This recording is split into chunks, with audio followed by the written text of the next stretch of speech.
बिस्मिल्लाहिर्रहमानिर्रहीम, अस्सलाम वालेकुम रहमतुल्लाहि व बरकातुहू। मेरा नाम अहमद अकील है, आप देख रहे हैं प्रॉपर्टी टीवी।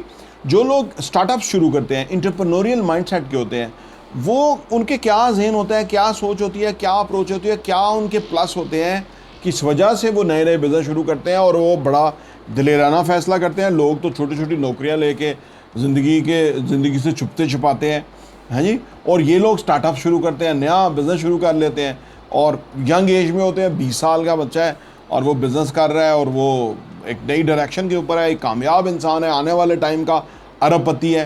तो इन लोगों में क्या होता है, इन लोगों जो नए लोग बिजनेसेस खोलते हैं, स्टार्टअप शुरू करते हैं, इस पर रिसर्च हुई है। तो ये उनके पॉइंट्स, ये इनके वैल्यूएबल पॉइंट्स हैं जो उनकी शख्सियत में पाए जाते हैं या उनको प्लस होते हैं या वो इन चीज़ों को अडाप्ट करते हैं तो फिर स्टार्टअप्स खोलते हैं, नया बिजनेस खोलते हैं। आइए बात करते हैं।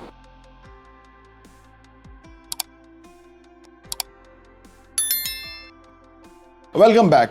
देखिए जी, जो लोग नया बिजनेस खोलते हैं, स्टार्टअप खोलते हैं, वो उनके पास जो नंबर वन चीज़ होती है वो है इनोवेटिव आइडिया।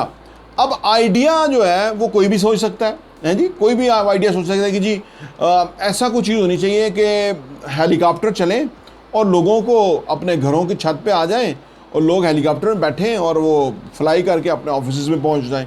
अब ये एक आइडिया है। अब इससे सिविल एविएशन वालों से अप्रूवल लेनी होगी, क्या कास्ट होगी, पता लगे जी बंदे अफोर्ड ही नहीं कर सकते, चंद सीईओ ही हेलीकॉप्टर पे आ सकेंगे, लेकिन ये बिज़नेस चलेगा नहीं क्योंकि इसमें नीश बहुत बड़ी हो गई है। कुछ ऐसा आइडिया, इनोवेटिव आइडिया, तो ये लोग ऐसा इनोवेटिव आइडिया सोच लेते हैं, ये उस पर काम कर लेते हैं और इस वजह से ये लोग जो है वो उसको एक प्रॉपर बिजनेस की शक्ल दे देते हैं जिसमें बहुत पैसा कमाते हैं। वैसे तो ये मैंने जो जिस तरह से मैंने आपको बताया हेलीकॉप्टर वाला आइडिया, वैसे तो इस तरह ही सोचा था ना इलॉन मस्क ने। उसने कहा जी मैं लोगों को मरीख पे लेके जाऊंगा और वहाँ पे हाउसिंग सोसाइटी बनाएंगे, वहाँ पे लोग स्टे करेंगे, 2 महीने 4 महीने रहने के बाद आएंगे। वो कहते हैं आप किधर गए थे? जी मैं मरीख पे गया था। लेकिन वो कामयाब हो रहा है। वो जो है अभी नासा ने उनको उसको प्रोजेक्ट दिए हैं। वो नासा का जो स्पेस स्टेशन है उसको जो सप्लाईज हैं वो जो है इलॉन मस्क की कंपनी के थ्रू हो रही है, स्पेस एक्स के थ्रू हो रही है। तो वो उसमें कामयाब हो रहा है। लेकिन बड़ा अछूता आइडिया था, लेकिन वो किताबें पढ़ पढ़ के उसने इंजीनियर्स हायर किए, उसने कास्टिंग निकाली, रशिया गया, फिर उसने खुद रिवर्सिबल रॉकेट बनाए और अब वो कामयाब है। इसी तरह उसने कहा कि जी 50 साल के बाद ऑयल ख़त्म हो जाएगा, हम ऑयल को रो रहे हैं, ऑयल 300 से ऊपर जा रहा है। लेकिन उस शख्स ने, एक शख्स ने सोचा कि चार्जेबल गाड़ियाँ बनाऊँगा, 50 साल के बाद पेट्रोल ख़त्म होने वाला है, महंगा भी बहुत हो जाएगा, चार्जेबल कारें चलेंगी। उसने ये सोचा, पिछले 10 साल उसने काम किया, आज टेस्ला मोटर्स की गाड़ियाँ बहुत चल रही हैं। तो इन स्टार्टअप्स वालों के पास इनोवेटिव आइडिया होता है, इस वजह से ये कामयाब हो जाता है। नंबर 2 ये है कि जी इनके पास मार्केट रिसर्च होती है। कुछ भी आप शुरू करने से पहले आपको मार्केट से ना सर्वे लेना होता है कि भाई क्या बिक रहा है, क्या ख़रीद रहे हैं लोग, क्या चलेगा, क्या माइंडसेट है, क्या बाइंग कैपेसिटी है, कैसा इन्वायरमेंट है, सीजन्स कितने हैं, ये बहुत कुछ चीज़ें, ये मार्केट रिसर्च। लेकिन जो लोग बिज़नेस खोलते हैं वो मार्केट रिसर्च करते रहते हैं, कितनी गाड़ियाँ यहाँ से गुजरती हैं, क्या स्कोप है, आने वाले टाइम में क्या प्रोजेक्ट लगेंगे। तो ये टोटल मार्केट रिसर्च उनके पास होती है। इसी वजह से वो स्टार्टअप खोलते हैं और बिज़नेस खोलते हैं और बहुत कमाते हैं। नंबर 3 ये है कि जी वैल्यू प्रपोजिशन। आपने देखा जो स्टार्टअप्स हैं, ये लोग बिज़नेस सेटअप करते हैं, एक प्रोग्राम बनाते हैं और इन्वेस्टमेंट अट्रैक्ट कर लेते हैं। ये बेसिकली इन्वेस्टर्स को पिच करते हैं और उनको बताते हैं कि देखो इससे इतना पैसा हमने कमाया है और इतना पैसा कमाया जा सकता है अगर इसको लार्ज स्केल पे कर दे तो जो वैल्यू प्रोपोजिशन है ना, तो ये इसको बहुत अच्छी तरह से वर्कआउट कर लेते हैं। इसी की बेसिस के ऊपर इनको फंड्स मिल जाते हैं, इसी की बेसिस के ऊपर ये बिज़नेस को बड़ा बिज़नेस खड़ा कर लेते हैं। आम लोग जो ये नहीं करते, इस वजह से वो छोटे बिज़नेस के तौर पे रह जाते हैं। नंबर 4 ये है कि जी बिज़नेस प्लान।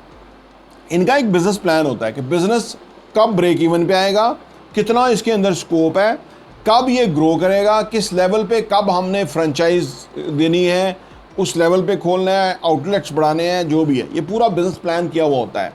उसी वजह से ये कर पाते हैं ना, क्योंकि जब आप देखें ना, एक प्लान नहीं होगा तो फिर आप चीज़ों को कैसे रन करेंगे। उस रेलिवेंट सिचुएशन में तो फैसला नहीं करना होता, पहले आपने डिसाइड करना होता है कि दीज आर द आउटलाइंस के जिससे बिज़नेस रन होगा और यहाँ से इस तरह होगा और ये बेसिकली इसके लिए ये आइन है या ये कानून है, ये तरीक़ाकार है और ये इस तरह से चलेगा। तो ये बिज़नेस प्लान पूरा ये लोग बनाया होता है, इसलिए इनको कारोबार करने में सहूलत होती है। नंबर 5 ये है कि जी फंडिंग एंड इन्वेस्टमेंट। इन्वेस्टमेंट, लोगों के पास पैसा बहुत है, लोग वहाँ पैसा लगाते हैं जहाँ ग्रंटेड फ़ायदा हो। तो ये फंडिंग और इन्वेस्टमेंट को अट्रैक्ट कर लेते हैं, क्योंकि ये अगले को बताते हैं कि इतना लगाने से आपको कितना फ़ायदा हो रहा है। और वो बिजनेसमैन होता है, वो समझता है, वो क्रॉस क्वेश्चनिंग करता है, वो जमा तफरी करके फाइनली इनको फंड कर देता है, इन्वेस्टमेंट कर देता है और इनका बिजनेस चल जाता है। नंबर 6 है कि जी टीम बिल्डिंग। इंटरप्रेन्योरियल माइंडसेट के लोग जो हैं वो टीम बिल्डिंग में बहुत अच्छे होते हैं। उसकी वजह यह है कि उनका जो आइडिया कंसीव किया हुआ आइडिया होता है ना, उसके लिए वो सूटेबल लोग तलाश कर लेते हैं, उस तरह की टीम बिल्ड कर लेते हैं। अगर उस तरह की आप टीम बिल्ड करने में कामयाब हो जाए तो चीज़ें स्मूथ रन होना शुरू हो जाएंगी। और अगर टीम प्रॉपरली काम कर रही हो तो नतायज आना शुरू होते हैं सर्टन टाइम के बाद, तो इससे उनकी प्रॉफिटेबिलिटी में कई गुना इजाफा हो जाता है। तो टीम बिल्डिंग भी इन लोगों को आती है, इसीलिए बिजनेस खोलते हैं। नंबर 7 ये है कि जी प्रोडक्ट डेवलपमेंट। प्रोडक्ट कोई बनाना शुरू करके उसकी जो सर्टन फीडबैक आती है उसकी बेसिस के ऊपर ही अपनी प्रोडक्ट को बहुत ही आला कर लेते हैं, बहुत ही फाइन कर लेते हैं, सो दैट के और कंपटीशन को जो है ना पीछे छोड़े और आगे निकले। तो ये प्रोडक्ट के ऊपर काम करके उसको भी एक एक्सीलेंट प्रोडक्ट बना लेते हैं। नंबर 8 ये है कि जी मार्केट एंड ब्रांडिंग। प्रोडक्ट को बनाना एक चीज़ है, प्रोडक्ट को मार्केट में प्रेजेंट करना और उससे लोगों का इंटरेस्ट अपने प्रोडक्ट में गेन करना, it's a very difficult all together job है जो ये कर लेते हैं। इनको पता होता है कि किस तरह से नीश है, किस तरह से प्रोडक्ट प्रेजेंट करेंगे, किस तरह से लोग ज़्यादा आएंगे, किस तरह से वो ख़रीदेंगे और किस तरह से प्रोडक्ट कामयाब होगी। तो ये भी जानते होते हैं ये लोग। नंबर 9 ये है कि जी रिस्क असेसमेंट। ये लोग रिस्क को असेस कर लेते हैं। देखिए हर काम में ना रिस्क होता है, अगर आप उसकी पहले असेसमेंट कर लें, उसके हिसाब से अपनी प्लानिंग कर लें तो रिस्क से आप बच जाते हैं। लेकिन जी अगर कोई आपने रिस्क को प्लान नहीं किया, प्रॉपर वर्कआउट नहीं किया, तो रिस्क आपको ले जाएगा। तो ये रिस्क की जो है मैनेजमेंट कर लेते हैं। नंबर 10 ये है जी कि एग्जीक्यूशन एंड इम्प्लीमेंटेशन। चीज़ों को ऑपरेशनल लेवल पे एग्जीक्यूट करना और उससे नताइज हासिल करना, ये इनको आता है, इसीलिए ये स्टार्टअप्स खोलते हैं। लॉन्ग टर्म विजन, इनको पता होता है कि ये जो बिज़नेस हमने खोला है ये कल को अरबों रुपए का बिज़नेस बन सकता है, और लॉन्ग टर्म विजन के तहत ये अपने प्रोडक्ट को या अपने बिज़नेस को इतना हाइप देने में कामयाब हो जाते हैं कि एट सर्टन स्टेज के ऊपर वो पूरा बिज़नेस सेल कर देते हैं। ये एलन मस्क ने भी यही किया था, पेपॉल कंपनी थी, उसके शेयर थे, वहाँ से उसको पहला बड़ा पैसा जो है वो पेपॉल से मिला था, तो उन्होंने बिज़नेस बेच दिया, आज भी कंपनी चल रही है, लेकिन एलन ने अपना पैसा निकाल के दूसरे लगाया। तो ये जानते हैं कि इसको किस तरह से इस लेवल पे करना है। आखिरी है कि वर्क लाइफ बैलेंस। कोई भी एंटरप्रेन्योरियल सेटअप वाला बंदा, बिज़नेस की सोच रखने वाला बंदा, उसको पता है कि इसके अंदर स्ट्रेस है, इसके अंदर आपको अपनी ज़िंदगी लाइफ को बैलेंस करना होता है। वर्क लाइफ बैलेंस बेहद ज़रूरी है। सर्टन स्टेज पे आपको एक्स्ट्रा आवर्स काम करना पड़ जाता है, लेकिन आपको फिर उसको बैलेंस आउट भी करना होता है, सो दैट कि आप लंबे अरसे के लिए काम करें। ये चंद खूबियाँ हैं जो लोग बिजनेसेस खोलते हैं, एंटरप्रेन्योरियल माइंडसेट के होते हैं, स्टार्टअप्स खोलते हैं, इसी वजह से वो बहुत पैसा कमाते हैं और इस चैलेंजिंग कैरियर को अडॉप्ट करते हैं। ये बड़े ग्रेट लोग होते हैं।